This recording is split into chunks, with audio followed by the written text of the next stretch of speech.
Welcome to Sundari's kitchen. இன்றைக்கி நம்ம வந்து ஒரு சூப்பரான ஒரு டிஷ் பார்க்கலாம். மட்டன் கோலா உருண்டை. மட்டன் கோலா உருண்டை கொஞ்சம் மெனக்கிட்டு தான் பண்ணணும். பண்ணிவிட்டு நம்ம என்ன பண்ணலாம், இதை வந்து பாதி வந்து கோலா உருண்டை ஃப்ரை பண்ணி எடுத்து வச்சுக்குவேன். பாதி ஃப்ரை பண்ணதை வந்து குழம்பு வச்சு காமிக்கிறேன். நான் வந்து எண்ணெய் ஊற்றிக்கிறேன். நான் மட்டன் 1/2 கிலோ எடுத்து வச்சுருக்கேன். அதை இதில் சேர்த்துக்கிறேன். இப்போ நான் இது கொஞ்சம் தண்ணி ஊற்றியே தான் வேக வைக்க போகிறேன். வெந்து அந்த தண்ணியை நம்ம ஃபில்டர் பண்ணி வச்சுக்கிட்டோம்னாக்கா குழம்புக்கு அதை யூஸ் பண்ணிக்கலாம். மட்டனை ஒரு வதக்கிக்கலாம். கொஞ்சம் ஒரு 1/2 ஸ்பூன் மஞ்சள் போட்டுக்கிறேன் நான். அடுத்தது 1 ஸ்பூன் வந்து ரெட் சில்லி தனி மிளகாத்தூள் ஒரு ஸ்பூன் போட்டுக்கிறேன். உப்பு ஒரு 1/2 ஸ்பூன் போட்டுக்கிறேன், கல் உப்பு. இஞ்சி பூண்டு பேஸ்ட்டு ஒரு ஸ்பூன் போட்டுக்கிறேன். நான் இந்த கறிக்கடையில் கோலா உருண்டைக்குன்னு கேட்டாலே இந்த மாதிரி கொத்துக்கறியாக கொத்தி கொடுப்பாங்க. அது மாதிரி வாங்கிட்டு வந்து செஞ்சுக்கலாம். இப்போ இதுக்கு நான் வந்து ஒரு 1/2 டம்ளர் தண்ணி ஊற்றி இதை வேக வச்சிடுறேன். 2 விசில் கொடுத்து.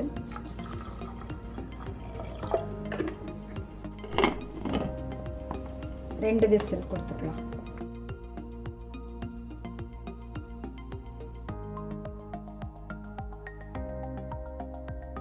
இப்போ இதை ஃபில்ட்ரு பண்ணிவிட்டு மிக்சியில் லைட்டாக ஒரு சுற்றிக்கலாம். இதை இப்போ நம்மளோட கோலா உருண்டைக்கு மட்டன்லாம் வெந்து தனியாக எடுத்து வச்சுருக்கேன். இப்போ ஃபஸ்ட்டு அதுக்கு அரைக்கிறத நம்ம பார்த்துக்கலாம். 2 பச்சை மிளகாய் போட்டுக்கிறேன், 1 ஸ்பூன் சீரகம், 1 ஸ்பூன் சோம்பு, ஒரே ஒரு ஏலக்காய், ஒரு 3 கிராம்பு, ஒரு 2 துண்டு பட்டை. கருவேப்பிலையை வந்து அரைச்சிடுறேன் நான். ஏன்னாக்கா நம்ம உருண்டை பிடிக்கும் போது அது சரியாக வராது, கட் பண்ணி போட்டால் கூட. இப்போ நான் இதை அரைச்சிட்டு வந்துடுறேன். இப்போ நம்ம இதை அரைச்சிட்டோம். இப்போ அடுத்தது நம்ம கொத்துக்கறி வந்து கொஞ்சம் கூட தண்ணியே இல்லாமல் அதையே இந்த மிக்ஸி பவுலில் சேர்த்துட்டு ஒரு சுற்றி எடுத்து. இப்போ பாருங்கள், இந்த மாதிரி அரைச்சிக்கணும். கறி வந்து நல்லா அரைப்பட்டுருச்சு. இதே மாதிரி மீதி கறியை அரைச்சிட்டு வந்துடுறேன்.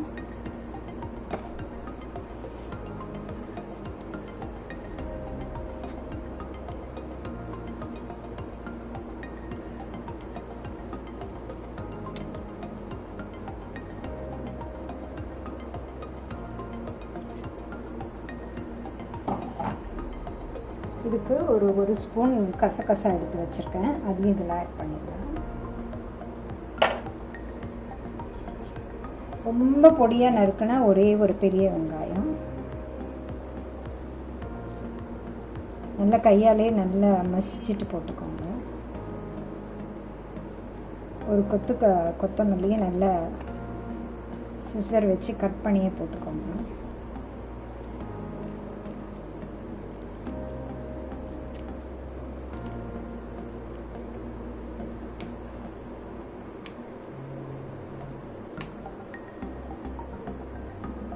அப்போதான் நம்மளோட கோலா உருண்டை வந்து பிரியாமல் வரும்.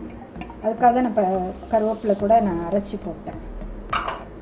இதில் ஒரு 2 ஸ்பூன் வந்து பொட்டுக்கடலை மாவு எடுத்து வச்சுருக்கேன். அதையும் இதில் சேர்த்துக்கலாம்.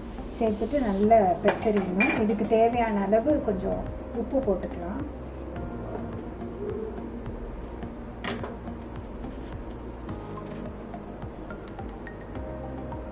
நம்ம கறி வேகும் போதே கொஞ்சம் போட்டிருக்கேன். அதனால் நான் இப்போ இது 3/4 ஸ்பூன் போட்டுக்கிறேன்.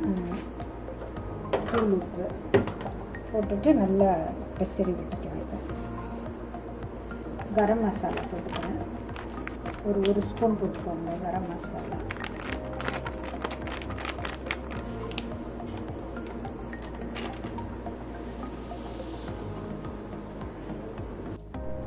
இப்படி நார்மல் சைஸுக்கு நம்ம கோலா உருண்டையாக உருட்டிக்கலாம். ரொம்ப பெருசு இல்லாமல் சின்னது இல்லாமல் நான் உருட்டியிருக்கேன்.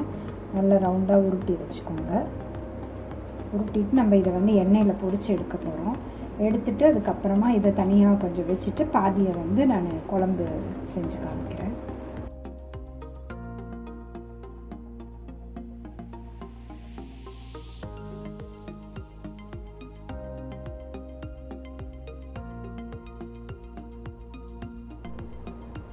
இப்போ நம்மளோட கோலா உருண்டை எண்ணெயில் பொரிச்சு எடுத்துடலாம்.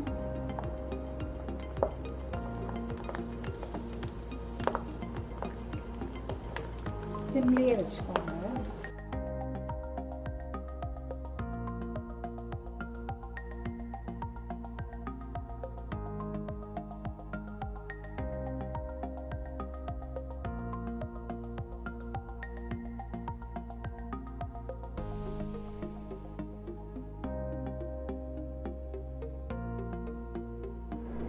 இப்போ நம்மளோட சூப்பரான கோலா உருண்டை ஃப்ரை ரெடி ஆகிடுச்சு. இதே மாதிரி ட்ரை பண்ணி பாருங்கள். ட்ரை பண்ணி பார்த்துட்டு உங்களோட ஃபீட்பேக் அண்ட் கமெண்ட்ஸ் கொடுங்க. என்னோடய சேனலை லைக் பண்ணுங்கள், சப்ஸ்கிரைப் பண்ணுங்கள். தேங்க்ஸ் ஃபார் வாட்சிங்.